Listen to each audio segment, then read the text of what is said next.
پښتون ټایم کې مو په سلامونو هرکلی کوم. الله دې وکړي چې روغ او جوړ به اوسئ. لا هر څه نه مخکې که تاسو زموږ چینل نوي سبسکرایب کړئ نو مهرباني وکړئ زموږ چینل در سره سبسکرایب کړئ. د هواوی او ګوګل ستونزه پر کارکوونکو یې اغیزه.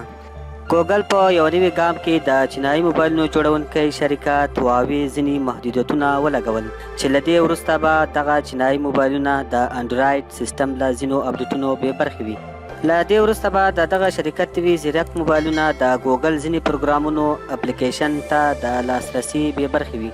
دا ګام وروسته له هغه پورته کیږي چې امریکا پریکړه کړې دغه چینایي شرکت هغه لیست ته ورزیات کړي چې امریکایي شرکتونه به ورسره سوداګري ونه کړی شي.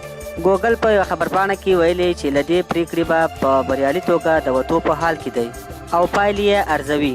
دا په دې معنا ده چې له دې پریکړې وروسته به هواوی د ګوګل لخوا امنیتي اپډیټونه او تخنیکي ملاتړ له لاسه ورکړي او د دې شرکت نوي زیرک ټلیفونونه به د ګوګل ځینې اپلیکیشنونه لکه یوټیوب، میپ، نقشه او نور ونه لري.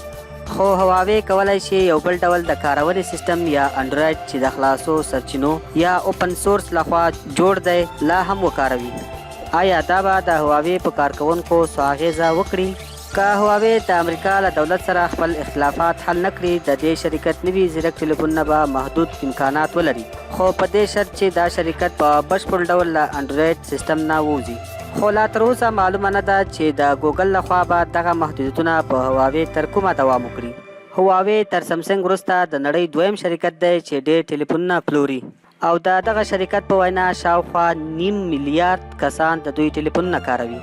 دې ته په کتو به ګوګل په اساني زړه ښه نه کړي چې د نړۍ دویم ډیر موبایل پلورونکی شرکت له لاسه ورکړي. ښایي دې شرکت سره د سوداګرۍ د دوام لپاره ګوګل له امریکا څخه جواز غواړي. که ګوګل له دې شرکت سره هارډویر، سافټویر او تخنیکي خدمتونه وځنډوي دا په دې معنا نه ده چې هواوی زیرک ټلیفونونه به په بشپړ ډول انډرایډ سیسټم ونه کاروي، ځکه داسې خلاص یا اوپن سورس پروګرامونه شته چې د موبایل تولیدونکي شرکتونه یې کارولی شي او بدلون پکې راوستی شي.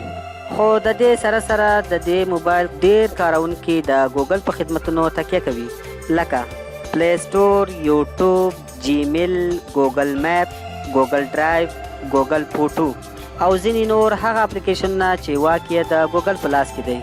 د هواوی نویو زیرکو ټلیفونونو کارکوونکي به ناڅاپه د ګوګل د دغو خدمتونو څخه محروم نشي. د دې موبایلونو لپاره لا وړاندې هوکړه اخیستل شوي او د ځانګړو سټنډردونو په بنسټ به دا چاره زر بنده نشي.